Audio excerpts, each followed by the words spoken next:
گستاخی کا الزام لگانا یہ بدکاری اور زنا کے الزام سے زیادہ بدتر الزام ہے. قتل کی دھمکیاں، گستاخ اور جو فحش گالیاں دی جا رہی ہیں. موت زندگی اللہ کے ہاتھ میں. جو رات قبر میں گزرنی ہے وہ قبر میں گزرے گی، جو زمین پہ گزرنی ہے وہ زمین پہ گزرے گی. لیکن ایسا نہ ہو کہ کچھ مذہبی متشدد قسم کے اسکالر آپ سے وہ کام کروائیں جس پہ قیامت کے دن نبی صلی اللہ علیہ وسلم آپ سے اپنا چہرہ پھیر لیں.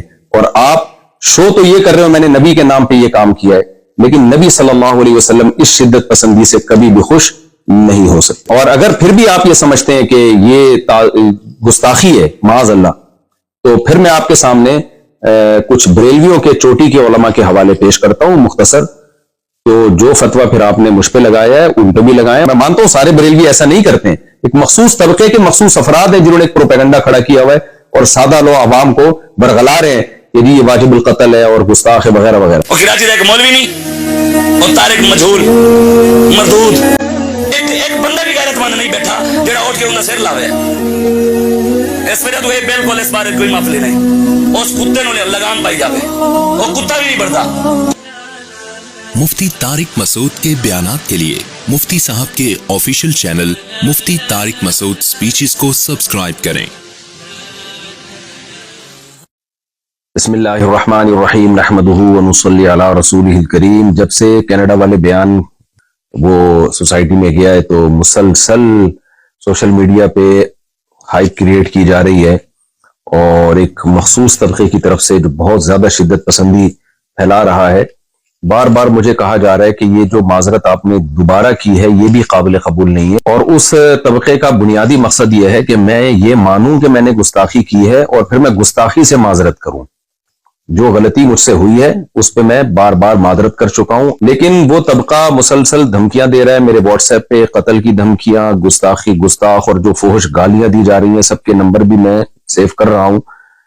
تو یہ سب کچھ چل رہا ہے میرے ساتھ. تو مجھے خیال ہوا کہ میں ایک علمی لحاظ سے بہرحال میں اس پہ ایک ویڈیو ریکارڈ کرواؤں، کیونکہ جو کچھ میرے مخلص لوگ ہیں، بعض لوگ، میجورٹی نے مجھے گستاخ قرار نہیں دیا الحمدللہ، میجورٹی علماء نے، بلکہ انہوں نے اس کو ایک غلطی ضرور قرار دیا، علمی غلطی، گستاخ قرار نہیں دیا.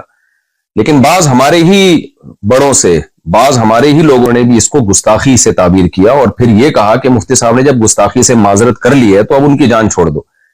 تو اس کو بھی بعض شدت پسند لوگ کہہ رہے ہیں دیکھو ان کے اپنے بڑے کہہ رہے ہیں کہ انہوں نے گستاخی کی ہے. اس لیے مجھے گستاخی کے لفظ کو ایکسپلین کرنا بہت میرے لیے ضروری ہو گیا ہے.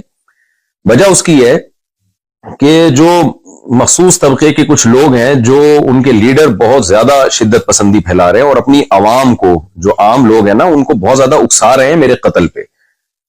کھلی ویڈیو میں جب اتنا اکسا رہے ہیں، آپ یہ ویڈیو کلپ دیکھ سکتے ہیں. اور کراچی کا ایک مولوی نہیں اور طارق مجہول مردود ایک بندہ بھی غیرت مند نہیں بیٹھا جڑا اٹھ کے انہاں سر لاوے.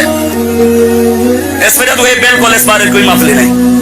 اس کتے نوں لگام پائی جاوے، وہ کتا بھی نہیں بڑھتا. جب کھلی ویڈیو میں اتنا اکسا رہے ہیں تو بند کمروں میں کتنا اکساتے ہوں گے. اور میرے پاس جو الگ سے دھمکیاں آ رہی ہیں وہ الگ ہیں. لیکن جو لیڈر حضرات ہیں نا ایک مخصوص طبقے کے، وہ بار بار جو ہے نا گستاخ کی سزا سرتن سے جدا، نعرے بھی یہی لگ رہے ہیں. سر سید تھانے کے باہر جو ہمارا قریبی محلہ ہے اس میں جو تھانہ ہے اس کے باہر بھی یہ نعرے لگائے گئے ہیں ایک کراؤڈ کی شکل میں کہ گستاخ کی سزا سرتن سے جدا، نبی کی ایک سزا سرتن سے جدا، سرتن سے جدا. تو میں اس گستاخ کے لفظ کو آج علمی انداز سے ایکسپلین کروں گا، تحقیقی جواب بھی دوں گا، الزامی جواب بھی دوں گا کہ اگر آپ مجھ پہ گستاخی کے فتوے لگاتے ہیں تو پھر آپ ان لوگوں پہ بھی گستاخی کے فتوے لگائیں، تاکہ جو سادہ لوح لوگ ہیں جو واقعی نبی صلی اللہ علیہ وسلم سے محبت کرتے ہیں لیکن وہ غلط فہمی کا شکار ہو گئے، وہ مجھ سے بدگمان ہو گئے کہ مفتی صاحب نے واقعی غلط گستاخی تو بہرحال کی ہے، بعض لوگ یہ کہہ رہے ہیں. تو میں نے جو غلطی کی ہے اس سے میں رجوع کر چکا ہوں، گستاخی میں نے نہیں کی ہے. تو اب میں اس پہ شروع کرتا ہوں. دیکھیے میرا جو بیان تھا میں نے اس میں یہ بات کہی جو کہ غلط الفاظ تھے. میں نے کہا قرآن میں گرامر کے لحاظ سے یہ غلط ہے لیکن اس کو ٹھیک نہیں کیا گیا. یہ قرآن کا میں معجزہ بیان کر رہا تھا کہ جو گرامر کے لحاظ سے مسٹیک ہوئی وہ باقی رکھی گئی. لیکن بیان کے دوران ہی مجھے خیال ہوا کہ یہ لفظ جو تعبیر ہے، جو الفاظ ہیں، میرے منہ سے غلط نکل گئے. وجہ اس کی یہ ہے کہ قرآن پہلے ہے، گرامر کے اصول بعد میں وضع کیے گئے ہیں. گرامر قرآن کو دیکھ کے لکھی گئی ہے، نہ کہ قرآن گرامر کا محتاج ہے. یہ ایک ایسی حقیقت ہے جس کو میں اپنے لیکچروں میں پہلے بیان کر چکا ہوں، کئی بار بیان کر چکا ہوں کہ زبان گرامر کی محتاج نہیں ہوتی، گرامر زبان کی محتاج ہوتی ہے.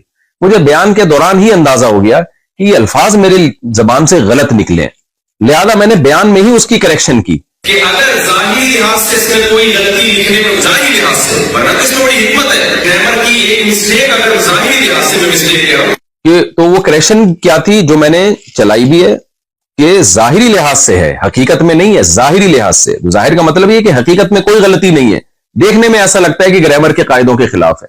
میرا خیال یہ تھا کہ اس سے لوگ مطمئن ہو گئے ہوں گے، لیکن وہ بھی میری غلطی تھی. مجھے اس میں اور اچھی طرح سے ایکسپلین بھی کرنا چاہیے تھا اور اسی بیان میں معذرت کر لینی چاہیے تھی. وہ بھی میں نے نہیں کی. یہ بھی جرم میرا ہے، اس کی بھی غلطی کا میں اعتراف کرتا ہوں. تو لیکن مقصد یہی تھا کہ حقیقت میں کوئی غلطی نہیں ہے. ظاہری لحاظ سے غلطی کا مطلب کیا تھا کہ بھئی قرآن میں کچھ باتیں ایسی ہیں جو عام نحوی قاعدوں کے، جو قاعدے بعد میں ایجاد کیے گئے ہیں، ان کے خلاف ہیں. یہ بات صرف میں نے نہیں لکھی ہے، یہ اور بھی لوگ لکھ چکے ہیں، خود بریلوی علماء لکھ چکے ہیں. یہ دیکھیں مقدمہ تفسیر نعیمی، مصنف حکیم الامہ مفتی احمد یار خان نعیمی، یہ بریلویوں کے بڑے عالم ہیں. صفحہ نمبر 20 پہ لکھتے ہیں بعض کلمات نحوی قاعدے کے خلاف معلوم ہوتے ہیں لیکن وہ پڑھے ویسے ہی جاتے ہیں جیسے کہ ثابت ہو چکے. مثلا علیہ اللہ، اب دیکھیں قرآن کا عام قاعدہ ہے علیہ اللہ، لیکن قرآن میں لکھا ہے علیہ اللہ، یعنی گرامر کا عام قاعدہ ہے علیہ اللہ، لیکن پڑھا جا رہا ہے علیہ اللہ. اسی طرح وما انسانیہ الا الشیطان، اب عام قاعدہ جو نحو کے طالب علم جانتے ہیں یہ ہے وما انسانیہ، لیکن جو احمد یار صاحب ہیں، مفتی احمد یار صاحب جو بریلویوں کے بڑے عالم، وہ کہہ رہے ہیں کہ یہ بھی عام قاعدے کے خلاف ہے، ما انسانیہ ہے. اور تیسری مثال وہی دی ہے جو میں نے اپنے بیان میں دی تھی، لنصفعن بالناصیہ، تو یہ بھی انہوں نے مثال دی. اب میں پوری عبارت دوبارہ پڑھتا ہوں، مثلا علیہ اللہ ما انسانیہ لنصفعن وغیرہ. دوبارہ یہ عبارت پڑھ دیتا ہوں میں. یہ لکھتے ہیں بریلویوں کے عالم بعض کلمات نحوی قاعدے کے خلاف معلوم ہوتے ہیں لیکن وہ پڑھے ویسے ہی جاتے ہیں جیسے کہ ثابت ہو چکے. مثلا علیہ اللہ ما انسانیہ لنصفعن وغیرہ. تو محترم نے بھی یہ فرمایا کہ نحوی قاعدے کے خلاف معلوم ہوتے ہیں، جبکہ میں نے کیا کہا تھا، بظاہر گرامر کے خلاف ہیں، بظاہر گرامر کے لحاظ سے غلط ہیں. تو میں نے تو پھر بھی بظاہر کا لفظ لگا دیا تھا. تو میں پھر بھی مانتا ہوں کہ میری غلطی تھی، مجھے بہت اچھی طرح سے ایکسپلین کرنا چاہیے تھا اور اسی وقت اپنے الفاظ سے رجوع کر لینا چاہیے تھا، لیکن بعد میں نے رجوع ریکارڈ کروایا. اس کی کیا وجوہات تھی، یہ بھی میری غلطی ہے، اس میں بغیر تعویل کے اس کو بھی اپنے کھاتے میں ڈالتا ہوں میں. لیکن اس عمل کو آپ گستاخی نہیں قرار دے سکتے. اگر آپ نے گستاخی قرار دینا ہے پھر بریلوی کے ان عالم کے عمل کو بھی اور ان کی عبارت کو بھی آپ گستاخی قرار دیں. اور میں نے تو ان الفاظ سے توبہ کر لی، ان عالم نے تو توبہ بھی نہیں کی ہے. اب تک تو ہمارے پاس کوئی ایسا ریکارڈ نہیں ہے کہ انہوں نے الفاظ سے توبہ کی ہو. تو اصل مدعا میرا یہ ہے کہ نہ میرے الفاظ کو آپ گستاخی پر لے جا سکتے ہیں، نہ تفسیر نعیمی کے مصنف کے الفاظ، بریلوی عالم کے الفاظ کو آپ گستاخی قرار دے سکتے ہیں. آپ ان کے الفاظ کو بھی علمی غلطی قرار دے سکتے ہیں، میرے الفاظ کو بھی علمی غلطی قرار دے سکتے ہیں.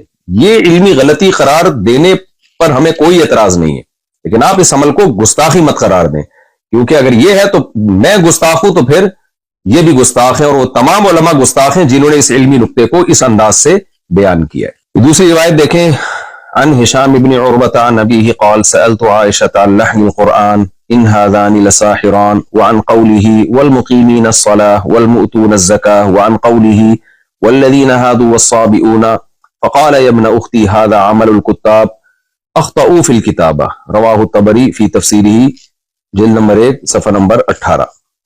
علامہ طبری رحمہ اللہ تعالیٰ اپنی تفسیر کی جلد نمبر 1 صفحہ نمبر 18 میں لکھتے ہیں، اور یہ روایت مصنف ابن ابی شیبہ میں بھی ہے. فرماتے ہیں کہ عبداللہ بن زبیر جو حضرت عائشہ کے بھانجے تھے، انہوں نے سیدہ عائشہ رضی اللہ تعالی عنہا سے قرآن کی بعض آیتوں کے متعلق پوچھا. ظاہر ہے وہ آیتیں عام گرامر قاعدوں سے ہٹ کر تھیں. تو حضرت عائشہ رضی اللہ تعالی عنہا سے ان کی جب تفسیر پوچھی تو حضرت عائشہ نے فرمایا کہ یا ابن اختی، اے میرے بھانجے، ھذا عمل الکتاب اخطئوا فی الکتابہ، یہ کاتبوں کا عمل ہے جنہوں نے کتابت میں خطا کی ہے. تو یہاں بھی سیدہ عائشہ کا مطلب، خطا کا مطلب یہ نہیں ہے کہ سچی مچی میں غلطی کی ہے، وہ خطا یہ بیان کرنے کے لیے بتا رہی ہیں کہ یہ جو عام قاعدے جو گرامر کے اصول کیے گئے ہیں، یہ عام قاعدوں سے ہٹ کر انہوں نے اس کو لکھا ہے. جمہور حضرات نے یہی مفہوم بیان کیا ہے اس کا. تو یہاں بھی میں یہ کہوں گا کہ کیا آپ سیدہ عائشہ کو بھی معاف نہیں کرو گے؟ آپ یہ کہو گے انہوں نے معاذ اللہ دعویٰ کیا کہ قرآن میں تحریف ہوئی ہے، قرآن کو غلط لکھا گیا ہے، اور قرآن کی کتابت کے طریقے غلط تھے، یا علامہ طبری جو بڑے مفسر ہیں، جن کو دیوبندی بھی مانتے ہیں، بریلوی بھی مانتے ہیں، اہل حدیث بھی بہت بڑا مفسر مانتے ہیں، آپ ان کو گستاخ قرار دیں گے کہ انہوں نے سیدہ عائشہ کا یہ قول نقل کیا اور پھر سیدہ عائشہ کو گستاخ نہیں، کیونکہ آپ لوگ تو کہتے ہیں گستاخ کو گستاخ قرار نہ دینا بھی گستاخی ہے، تو کیا ہے معاذ اللہ آپ ان سب کو گستاخ قرار دیں گے؟ ظاہر ہے آپ یہ کہیں گے کہ ایک چیز ہے جس کو یہ اپنے الفاظ میں بیان کر رہے ہیں، اور پھر میں بار بار بتاؤں یہ سب کا امت کا اتفاق ہے، میں مفسرین کے حوالے بھی دے سکتا ہوں اور میرے پرانے بیانات بھی مل جائیں گے اس پر، کہ گرامر قرآن کی محتاج ہے، قرآن گرامر کا محتاج نہیں ہے۔ اس زمانے میں عربی کے قواعد و ضوابط منضبط نہیں کیے گئے تھے، گرامر کو بعد میں وضع کیا گیا ہے، تو جو اکثر قاعدے اور کلیے جو انہوں نے وضع کیے ہیں تو قرآن کی بعض آیتیں ان اکثر قاعدوں پر منطبق نہیں ہوتی تھی، لیکن ان کی بھی بہت سے حضرات نے تعویل کی ہے، جیسے لنسفام بن ناسیہ میں عین کے بعد جو نون آ رہا ہے، تو نون میں بہت سے حضرات نے کہا ہے کہ یہ گرامر کے قاعدوں کے مطابق ہے، یہ گرامر کے قاعدے کے خلاف بھی نہیں ہے، مطابق اس لیے کہ یہ جو نون تاکید ہے نا، اس کو الف کے ساتھ بھی لکھا جاتا ہے، اس کی کچھ مثالیں بھی دی ہیں، تو یہ دونوں اقوال علماء میں پہلے سے چل رہے ہیں۔ کسی نے کہا کہ بعد میں جو قواعد و ضوابط وضع کیے گئے بہت ساری چیزیں اس قاعدے پہ منطبق نہیں بیٹھتی، تو کوئی بات نہیں، اس سے قرآن کا غلط ہونا ثابت نہیں ہوتا، وجہ اس کی گرامر تو بعد میں آئی ہے۔ اور بعض نے کہا نہیں بھائی، گرامر جو اس دور میں گرامر تھی جو اصل ہے اس کے پہ شواہد بھی پیش کیے، انہوں نے دلائل بھی پیش کیے کہ اس کے مطابق یہ گرامر کے بھی عین مطابق ہے، تو یہ شروع سے اختلاف چلا آ رہا ہے اور یہ سب کی تعبیرات ہیں۔ ابھی تو میرا مدعا صرف یہ ثابت کرنا ہے کہ اگر مجھ سے الفاظ میں غلطی ہوئی ہے اور آپ اس کو گستاخی قرار دے رہے ہیں، جبکہ میں ان الفاظ سے غلطی سے بار بار رجوع بھی کر چکا ہوں، تو کیا آپ ان بڑے بڑے حضرات کو بھی معاذ اللہ نقل کفر گستاخ قرار دیں گے؟ تو ہمیں اس طرز عمل پہ غور کر لینا چاہیے۔ اب ہم آتے ہیں دوسرے مسئلے کی طرف، لفظ امی کی طرف۔ اس پر بھی مجھ پہ بہت زیادہ گستاخیوں کے فتوے لگ رہے ہیں کہ میں نے رسول اللہ صلی اللہ علیہ وسلم کے بارے میں یہ کہا ہے کہ آپ لکھنا پڑھنا نہیں جانتے تھے، اور کہا گیا ہے کہ یہ بھی گستاخی کی ہے۔ بعض لوگوں نے تو یہ کہہ دیا کہ میں نے نبی کو ان پڑھ کہا ہے، حالانکہ میں نے نبی صلی اللہ علیہ وسلم کی طرف ان پڑھ کے لفظ کی نسبت نہیں کی، اور میں اس لفظ نبی کی طرف ان پڑھ کے لفظ کی نسبت کو ادب کے خلاف سمجھتا ہوں۔ تو میں نے کہا ہے کہ آپ صلی اللہ علیہ وسلم لکھنا پڑھنا نہیں جانتے تھے۔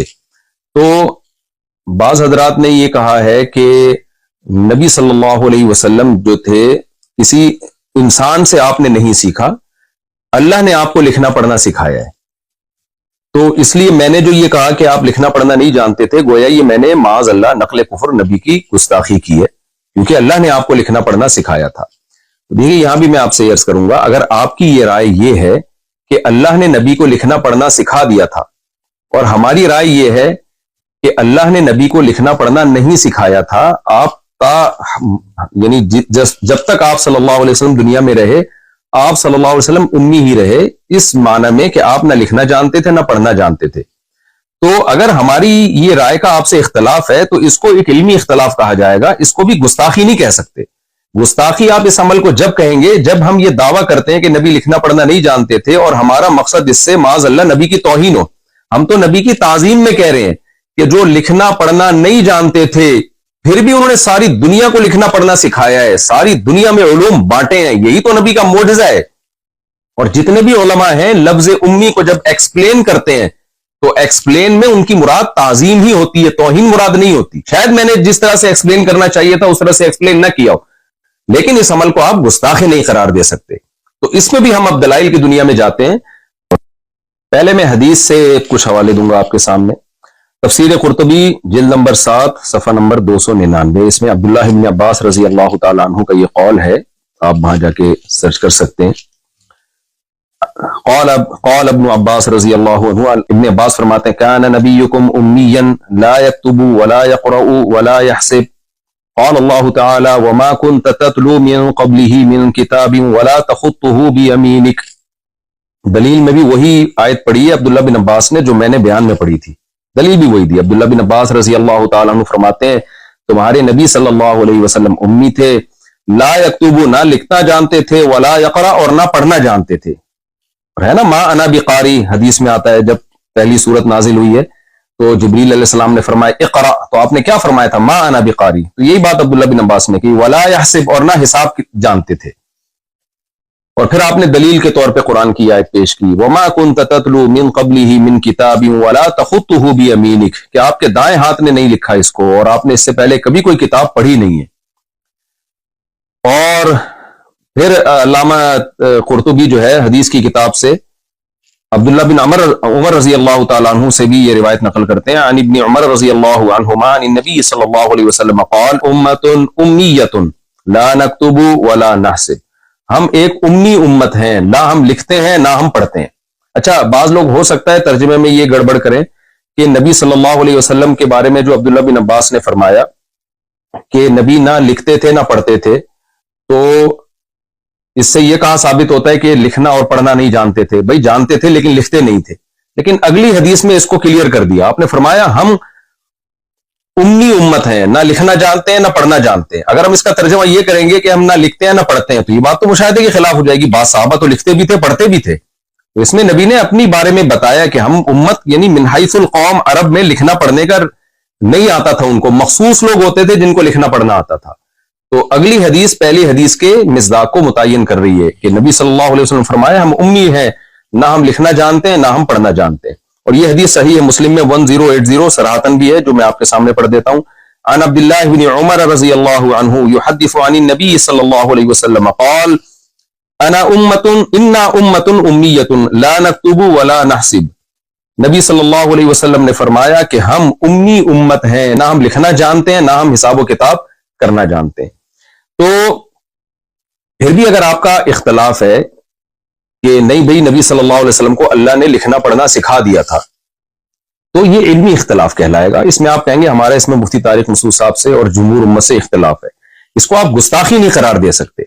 جمہور امت کا وہی عقیدہ ہے کہ نبی صلی اللہ علیہ وسلم لکھنا پڑھنا نہیں جانتے تھے، مگر یہ آپ کی تعریف ہے اور آپ صلی اللہ علیہ وسلم کی تعظیم ہے کہ جو نہ لکھنا جانتا ہو نہ پڑھنا جانتا ہو، پوری دنیا کو لکھایا بھی پڑھایا بھی، اور پوری دنیا علوم میں اس کی محتاج ہے۔ بعد از خدا بزرگ توئی قصہ مختصر، اللہ کے بعد کوئی صاحب علم ہے تو پیغمبر صلی اللہ علیہ وسلم ہے، تو آپ کیسے میرے اس طرز بیان کو آپ گستاخی قرار دے رہے ہیں؟ یہ صحیح ہے بخاری حدیث نمبر 2731۔ یہ واقعہ کیا ہے؟ صلح حدیبیہ کا مشہور واقعہ۔ جب حدیبیہ میں صلح ہوئی نبی صلی اللہ علیہ وسلم اور صحابہ مشرکین مکہ کے درمیان، تو جو صلح میں معاہدہ ہوا تھا وہ ریٹن فارم میں لایا جا رہا تھا۔ آپ صلی اللہ علیہ وسلم نے سیدنا علی رضی اللہ تعالیٰ عنہ کو بلایا اور ان سے فرمایا کہ لکھو اکتب بسم اللہ الرحمن الرحیم، بسم اللہ الرحمن الرحیم سے لکھنا شروع کرو۔ آخر میں آپ صلی اللہ علیہ وسلم نے کیا لکھوایا حضرت علی سے؟ ھذا ما قضى علیہ محمد الرسول اللہ، یہ وہ فیصلہ ہے جو محمد صلی اللہ علیہ وسلم جو اللہ کے رسول ہے ان کا فیصلہ ہے، یہ لکھ دیا گیا۔ مشرکین نے اس پہ بھی اعتراض کیا، تو کہنے لگے فواللہ لو کننا نعلم انک رسول اللہ ما صددناک عن البیت ولا قاتلناک، بھائی اگر ہم آپ کو رسول اللہ مان لیں تو ہم آپ سے جھگڑا، پھر ہم آپ سے نہ قتال کرتے نہ ہم بیت اللہ میں آنے سے آپ کو روکتے، سارا جھگڑا ہی اس لفظ کا ہے کہ ہم آپ کو رسول اللہ نہیں مانتے، یہ لہذا یہ لفظ بھی آپ مٹائیں۔ ولکن اکتب محمد ابن عبد اللہ، کہنے لگے کہ بھئی آپ محمد بن عبداللہ لکھیں۔ قال النبی صلی اللہ علیہ وسلم واللہ انی لرسول اللہ وان کذبتمونی، اللہ کی قسم میں اللہ کا رسول ہی ہوں اگرچہ تم مجھے جھٹلاؤ۔ پھر آپ نے سیدنا علی رضی اللہ عنہ سے فرمایا اکتب محمد ابن عبداللہ، اے علی لکھ دو محمد بن عبداللہ۔ امام زہری کہتے ہیں کہ حضرت علی رضی اللہ تعالیٰ عنہ جو تھے وہ ان کو یہ بہت مشکل لگا ان کو یہ لکھے، میں رسول اللہ کے لفظ کو اپنے ہاتھ سے کیسے مٹاؤں۔ تو نبی صلی اللہ علیہ وسلم نے پھر کیا فرمایا سیدنا علی سے؟ بخاری کی حدیث کے مطابق ارینی مکانہا، اے علی مجھے بتاؤ کہاں لکھا ہے رسول اللہ۔ فاراہ مکانہا، حضرت علی نے بتایا نبی کو، فمحاہا، نبی نے اپنے دست مبارک سے اس کو مٹا دیا۔ اس سے بھی صاف پتہ چلتا ہے بھائی اگر ہمارے نبی صلی اللہ علیہ وسلم لکھنا جانتے یا پڑھنا جانتے تو آپ سیدنا علی سے کیوں پوچھتے کہ مجھے بتاؤ کہاں لکھا ہوا ہے؟ تو یہ تمام چیزیں نبی کی تعظیم کو بڑھاتی ہیں کہ جو پیغمبر نہ لکھنا جانتا ہو نہ پڑھنا جانتا ہو لیکن اس نے ساری دنیا کو علوم سکھائے، اور میں دوبارہ اس شعر کو ریپیٹ کرتا ہوں، بعد از خدا بزرگ توئی قصہ مختصر، پوری امت کا اس پر اجماع ہے کہ اللہ کے بعد سب سے زیادہ علم اللہ نے سید الانبیاء محمد صلی اللہ علیہ وسلم کو دیا ہے، لیکن آپ کو امی کہنا یا آپ کو یہ کہنا کہ آپ صلی اللہ علیہ وسلم لکھنا پڑھنا نہیں جانتے تھے اور تعظیم کی نیت سے کہنا، پھر اس کو ایکسپلین کرنا، یہ تمام باتیں اس بات کی دلیل ہیں کہ یہ کہنے والا نبی کی تعظیم کر رہا ہے، اور ایسے تعظیم کرنے والے پر گستاخی کے فتوے لگانا کسی بھی طرح سے نہیں بنتا. اور اگر پھر بھی آپ یہ سمجھتے ہیں کہ یہ گستاخی ہے معاذ اللہ، تو پھر میں آپ کے سامنے کچھ بریلویوں کے چوٹی کے علماء کے حوالے پیش کرتا ہوں مختصر.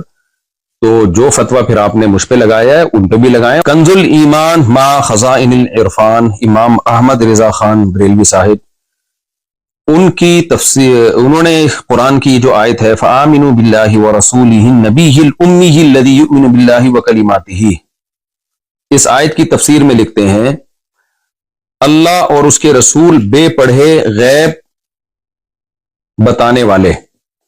الامی کا ترجمہ انہوں نے کیا بے پڑھے، حالانکہ میں نے بے پڑھے کا مطلب اردو میں ان پڑھ ہی سمجھا جاتا ہے، جبکہ میں نے تو لفظ بے پڑھے استعمال نہیں کیا. میں نے تو کہا آپ صلی اللہ علیہ وسلم لکھنا پڑھنا نہیں جانتے تھے، جبکہ جناب احمد رضا خان بریلوی نے تو بے پڑھے کا لفظ نبی صلی اللہ علیہ وسلم کے لیے استعمال کیا ہے.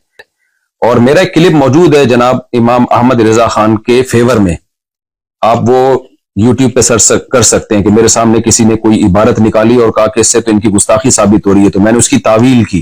کیونکہ بعض لوگ مجھ پہ یہ الزام لگا رہے ہیں کہ ان کے لیے اپنے لیے اصول کچھ اور ہیں، دوسروں کے لیے اصول کچھ اور ہیں، تو یہ الزام بھی غلط ہے. آپ میرا وہ کلپ دیکھ سکتے ہیں کہ اس میں جناب احمد رضا خان، بہت پرانا کلپ ہے وہ، میں کہہ رہا ہوں اس سے گستاخی کا پہلو نکالنا ٹھیک نہیں ہے.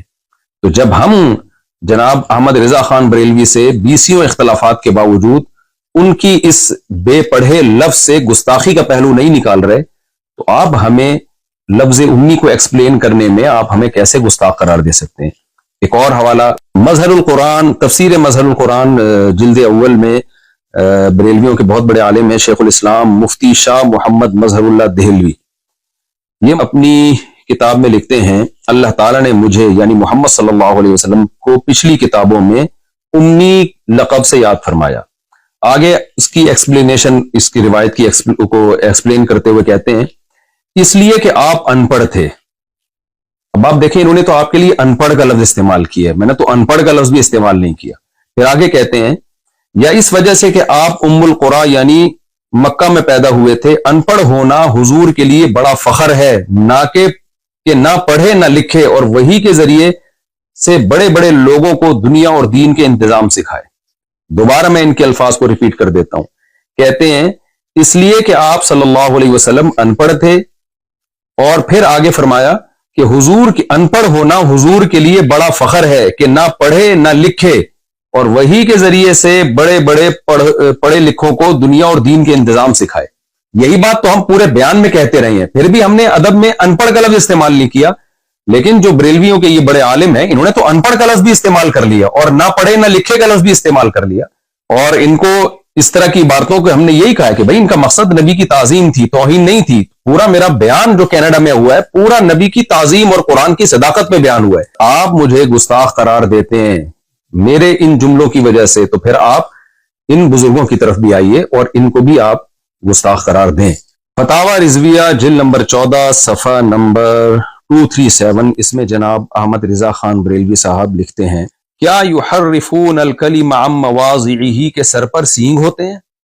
اب آپ بتائیے قرآن مجید کی آیت کے لیے یہ الفاظ استعمال کرنا، یحرفون الکلم عن مواضعہ کے سر پر سینگ ہوتے ہیں، کیا اس سے بے ادبی نہیں جھلکتی؟ لیکن ہم تو تعویل کرتے ہیں کہ بھائی ان کا مقصد بے ادبی نہیں تھا، زور خطابت میں اور قلم کے زور میں انہوں نے ایک بات بیان کی اور مقصد سامنے والے کی بے ادبی تھی.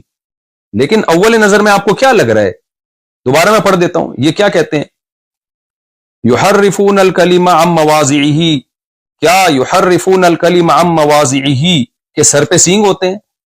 یعنی ایسے ہی ہے جیسے کوئی کہہ لے کیا سورہ اخلاص کے سر پہ سینگ ہوتے ہیں، کیا قل اللہ کے سر پہ سینگ ہوتے ہیں، کیا سورہ فلق کے سر پہ سینگ ہوتے ہیں. تو آپ دیکھیں کہ یہ انداز بیان کیسا ہے. کیوں ہمارے جو بریلویوں میں جو متشدد حضرات ہیں اس کی تعویل کرتے ہیں؟ اسی لیے تعویل کرتے ہیں کہ وہ کہتے ہیں ان کی نیت یہ نہیں تھی. تو جب بھائی آپ کے لوگ اگر کوئی ایسا لفظ استعمال کریں جس سے گستاخی جھلک رہی ہو لیکن آپ اس کو نیت کو ایکسپلین کرنے کا موقع بھی دیتے ہیں، ڈیفینڈ بھی کرتے ہیں، تو اگر یہ کام کسی دوسرے سے ہو جائے تو یہ کیا بات ہے کہ بھائی دوسروں کے لیے اصول کچھ اور اپنے لیے اصول کچھ اور. یہ تو دو باتیں جن کی بیس پہ مجھ پہ گستاخیوں کے الزام لگے ان کو میں نے ذرا ایکسپلین کیا ہے. اب میں تیسری بات کی طرف آتا ہوں. شریعت کا دیکھیں ایک اصول ہے کہ ایک شخص جو نبی صلی اللہ علیہ وسلم پر ایمان رکھتا ہے، نبی کی دعوت اور تبلیغ کے لیے دنیا میں نکلا ہوا ہے. میرے سفر 99% دین کی دعوت اور تبلیغ کے لیے ہوتے ہیں، نبی کی عظمت کو بیان کرنے کے لیے، قرآن کی صداقت کو بیان کرنے کے لیے ہوتے ہیں. ایسے شخص سے اگر کوئی ایسا لفظ نکل جائے کہ جس میں گستاخی کا پہلو نکل رہا ہو اور اس کی تعویل کی جائے تو گستاخی کا پہلو نہیں نکل رہا ہو، تو شریعت کیا کہتی ہے کہ آپ کسی شخص کے کلام کو گستاخی پر محمول کریں یا اس کی کوئی تعویل کریں کسی ایسے شخص کے کلام کو جو کلمہ گو مسلمان ہے. شریعت کیا کہتی ہے اس بارے میں؟ یا اس کو سلپ آف ٹنگ پہ محمول کریں آپ کہ بھئی زبان کی خطا ہے، یہ بیان کرنے کی خطا ہے. ظاہر ہے ساری دنیا کے علماء اس پر متفق ہیں کہ اس کی تعویل کی جائے گی، اس کو کافر نہیں قرار دیا جائے گا، اس کو گستاخ نہیں قرار دیا جائے گا. گستاخی کا الزام لگانا یہ بدکاری اور زنا کے الزام سے زیادہ بدتر الزام ہے.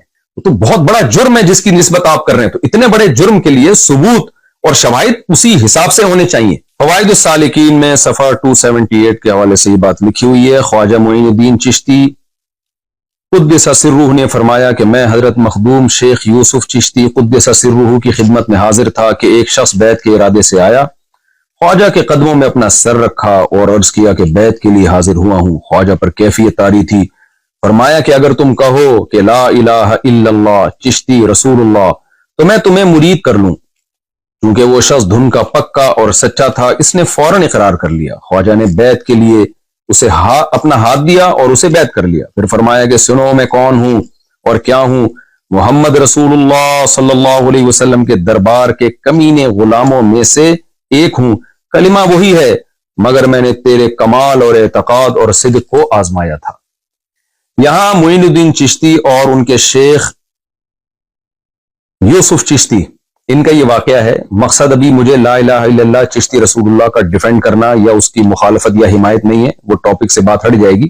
بتانا صرف یہ ہے کہ جو بریلوی حضرات میں جو شدت پسند لوگ ہیں جو مجھے گستاخ رسول قرار دے رہے ہیں، اور میرا دعویٰ یہ ہے کہ جب بھی کوئی شخص ایسے کلمات کہتا ہے تو اس کو ایکسپلینیشن کا موقع دیا جائے گا کہ آپ کی مراد کیا تھی. یہاں لا الہ الا اللہ چشتی رسول اللہ انہوں نے پڑھا، مرید کو اس بیس پہ بیعت کیا، پھر ڈیفینڈ کیا کہ میرا کلمہ وہی ہے جو لا الہ الا اللہ محمد رسول اللہ ہے. تو آپ اس ایکسپلینیشن کو مانتے ہیں کہ نہیں مانتے؟ انہوں نے جو پہلا لفظ تھا نا لا الہ الا اللہ چشتی رسول اللہ، اس میں رسول اللہ کے لفظ میں تعویل کی کہ وہاں رسول اللہ سے میری مراد اللہ کا نبی ہونا نہیں ہے. یہ تعویل ٹھیک ہے غلط ہے، میں اس بحث میں نہیں جا رہا. میں یہ عرض کر رہا ہوں کہ آپ معین الدین چشتی کے شیخ کی اس تعویل کو قبول کرتے ہیں، اسی وجہ سے آپ ان کو گستاخ قرار نہیں دیتے. یہ کام اگر کسی اور سے ہوتا ہے اور لگتا ہے کہ اس نے گستاخانہ لفظ استعمال کیے ہیں، اس کو ایکسپلینیشن کا موقع آپ کیوں نہیں دیتے اور اس کی ایکسپلینیشن کو آپ قبول کیوں نہیں کرتے؟ کچھ متشدد قسم کے مذہبی اسکالر اپنی عوام کو اکسا رہے ہیں، ابھار رہے ہیں. ان کی عوام ان کی تقریریں سن کے ہائپر ہو رہی ہے اور وہ مجبور کر رہے ہیں کہ بھئی مفتی طارق مسعود صاف لفظوں میں معافی مانگے. اور صاف لفظوں سے ان کی مراد یہ ہے کہ یہ مانیں کہ میں نے گستاخی کی ہے اور میں گستاخی سے رجوع کرتا ہوں. تو خوب سمجھ لیں کسی شخص پہ بدکاری اور زنا کا الزام لگ جائے، یہ الزام اتنا سنگین نہیں ہے جتنا یہ الزام سنگین ہے کہ میری طرف یہ نسبت کی جائے کہ میں نے نبی صلی اللہ علیہ وسلم کی شان میں یا قرآن کی شان میں گستاخی کی ہے. یہ زیادہ بڑا الزام ہے. زانی زنا کرنے والا کافر نہیں ہو جاتا، لیکن گستاخی ایک ایسا جرم ہے کہ اس سے انسان اسلام سے خارج ہو جاتا ہے، مرتد ہو جاتا ہے. میں جب 18 سال کی عمر میں مدرسے میں داخلے کے لیے آیا ہوں تو اپنے آپ کو میں نے وقف کیا دین کی خدمت کے لیے، اور پھر پیچھے ہم نے پلٹ کے نہیں دیکھا. تو کیا ایسا شخص یہ مان لے گا کہ میں گستاخ ہوں یا میں نے گستاخی کی ہے؟ ایک عام ادنا سا مسلمان اس لفظ سے نفرت کرتا ہے، وہ کبھی گستاخی کی نسبت برداشت نہیں کرے گا. یہ ہلکا جرم نہیں ہے نبی صلی اللہ علیہ وسلم کی شان میں گستاخی. جب جرم کی نوعیت سنگین ہوتی ہے تو اس کے لیے ثبوت کے لیے بھی سنگین قسم کے شواہد چاہیے ہوتے ہیں. لہذا میں یہ نہیں تسلیم کرتا کہ میں نے گستاخی کی ہے. جو غلطی مجھ سے ہوئی ہے اس پہ میں معذرت کر چکا ہوں. اور آخر میں جو متشدد قسم کے مذہبی اسکالر اتنی وضاحتوں کے بعد بھی اپنی عوام کو اکسا رہے ہیں کہ قتل ناموس رسالت اور گستاخ جو نبی کا گستاخ ہے اس کو قتل کر دیا جائے، تو میں اپنی بات کو ریپیٹ کرتا ہوں کہ یہ سادہ لوح عوام جو واقعی نبی سے محبت کرتی ہے لیکن اپنے کچھ متشدد مذہبی اسکالر کی باتوں میں آ کے ہائپر ہو رہی ہے، میری ان سے گزارش ہے کہ آپ اپنے ان مذہبی لیڈروں سے کہیے کہ حضرت یہ قتل کا کام پھر آپ بنفس نفیس کریں، کیونکہ جب کوئی کسی کو قتل کرتا ہے تو پولیس کیس بنتا ہے, اس کو بھی پھانسی ہوتی ہے, وہ بھی جیل کی کوٹریوں میں جاتا ہے. تو حضرت جنت میں جانے کا شوق صرف آپ ہمیں کیوں دلا رہے ہیں؟ آپ خود یہ کام کیوں نہیں کر لیتے؟ آپ خود جائیں, مفتی طارق مسعود صاحب کو آپ قتل کرنے کی کوشش کریں اور جنت کمانے کی آپ کوشش کریں. تو ایسا نہ ہو آپ اپنے مذہبی متشدد قسم کی لوگوں کی باتوں میں آ کے کوئی ایسا اقدام کر لیں. موت زندگی اللہ کے ہاتھ میں, جو رات قبر میں گزرنی ہے وہ قبر میں گزرے گی, جو زمین پہ گزرنی ہے وہ زمین پہ گزرے گی. لیکن ایسا نہ ہو کہ کچھ مذہبی متشدد قسم کے اسکالر آپ سے وہ کام کروائیں جس پہ قیامت کے دن نبی صلی اللہ علیہ وسلم آپ سے اپنا چہرہ پھیر لیں, اور آپ شو تو یہ کر رہے ہو میں نے نبی کے نام پہ یہ کام کیا ہے, لیکن نبی صلی اللہ علیہ وسلم اس شدت پسندی سے کبھی بھی خوش نہیں ہو سکتے. اور آخر میں ایک بات میں سیکولر اور لبرل لوگوں کے لیے بھی کروں گا جو میرے بارے میں یہ الزام لگا رہے ہیں, لو آپ اپنے دام میں سیاد آ گیا اور کہہ رہے ہیں کہ یہ مولوی پہلے ہی لوگوں کو تشدد سکھاتے تھے اور خود اب اس جال میں پھنس گئے ہیں. آپ میرے پرانے کلپ دیکھ سکتے ہیں کہ سیالکوٹ والے کیس میں, جنید جمشید والے کیس میں, آسیہ بی بی والے کیس میں, اور جتنے اس قسم کے کیس ہوئے ہیں اس وقت ہم جو بات کر رہے تھے وہی بات میں ابھی بھی کر رہا ہوں. ہمارا بیان بدلا نہیں ہے. ہاں کوئی بہت پرانا بیان جس میں کوئی شدت کا کوئی عنصر تھا تو وہ فوراً ہی میں نے رجوع بھی ریکارڈ کرا لیا. تو میرے جتنے بیان آپ کو 8-10 سال پرانے تک ملیں گے اس میں یہی دعویٰ ہے کہ گستاخی ایک بہت بڑا جرم ہے. گستاخی کو ثابت کرنے کے لیے شواہد اور دلائل بہت مضبوط ہونے چاہیے, اور یہ کام کورٹ کا ہے, عوام کا کام نہیں ہے. تو قانون ہاتھ میں لینے کی کوشش نہ کی جائے. جزاکم اللہ احسن الجزا.